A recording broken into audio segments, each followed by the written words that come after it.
Hi again, first graders. We are on Knowledge 4, Lesson 11, and this is called Tutankhamun, the Golden Pharaoh, Part 1.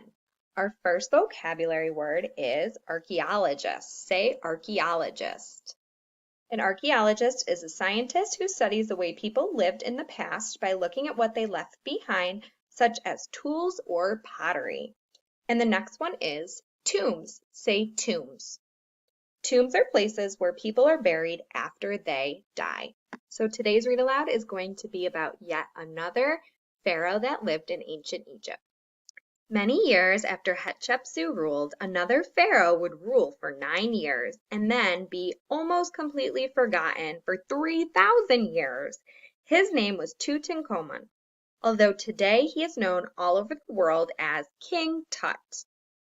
He was only 9 years old when he became pharaoh, and he died when he was only 19. We are not sure why he died at such an early age. After his death, some thought he might have had some sort of accident. When he died, he was not buried in a pyramid like the pharaohs in Hatshepsut's time. Instead, during King Tut's time, pharaohs were buried in the hillsides of a valley. That valley was called the Valley of the Kings. None of the tombs of the pharaohs in the Valley of the Kings were marked. So, in an unmarked tomb in the valley, King Tut would rest, surrounded by treasure and forgotten by the world for nearly 33 centuries, a very long time ago. Now we will jump way ahead in time from ancient Egypt to a time closer to today. Almost 100 years ago, a British archaeologist named Howard Carter was interested in trying to find the lost tombs in the Valley of the Kings. Carter's partner was a British nobleman, Lord Carnarvon. Carnarvon was also interested in finding the lost tombs of the Valley of the Kings. Over the next few years, working for and often accompanied by Lord Carnarvon, Carter found a number of ancient objects scattered throughout the valley. But he had in mind a greater prize. Another archaeologist found objects that had hieroglyphs written on them mentioning King Tut. Howard Carter was determined to find the tomb of him and was convinced that somewhere in the Valley of the King lay Tut's hidden burial site. Do you think he could find it? Trying to find the location of the tomb was not always easy or safe. Robbers often showed up to steal any valuable objects whenever they heard of new discoveries.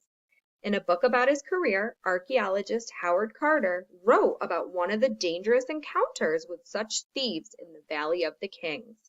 A band of robbers had learned of a discovery, and on a moonlit night, the thieves crept through the shadows of the valley, determined to steal whatever they could carry away.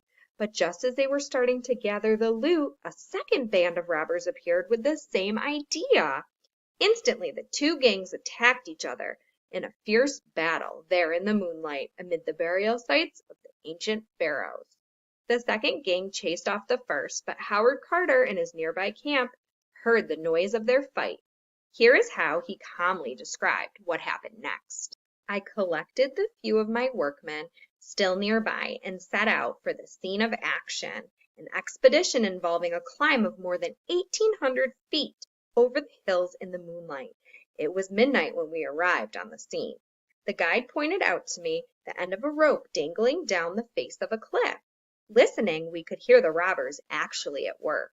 I first cut their rope, cutting off their means of escape.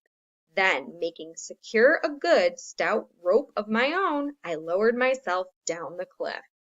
There were 8 robbers at work, and when I neared the bottom, there was an awkward moment or two. Eventually, the robbers saw reason and departed. The rest of the night, I spent guarding the spot. For 6 years, archaeologist Howard Carter searched for the tomb of Pharaoh Tut.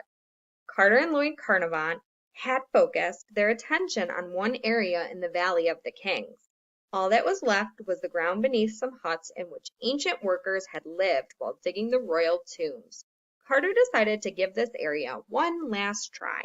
He and his men removed the huts and leveled off the soil below. As Carter finished removing the first of the workers' huts, he found something very exciting.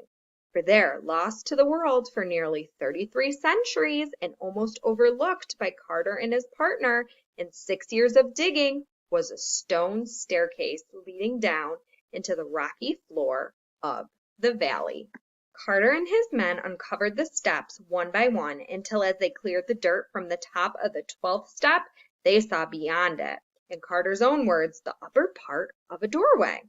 Atop the doorway was a hieroglyphic seal showing that the door had been sealed shut under royal authority. Whoever had been buried here was either royal or someone very important to the pharaoh. Almost overcome with excitement, Carter cut a small hole in the door and shone a light through the hole.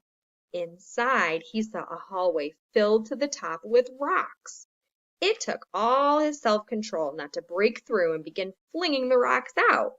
Instead, leaving some of his men to guard the place, he covered the door up again and rode off through the moonlight, thinking anything might lie beyond that passage. Yet none of them was exactly sure what Carter had found. Okay, that's the end of today's Read Aloud. You may go ahead and answer the questions on the Google form.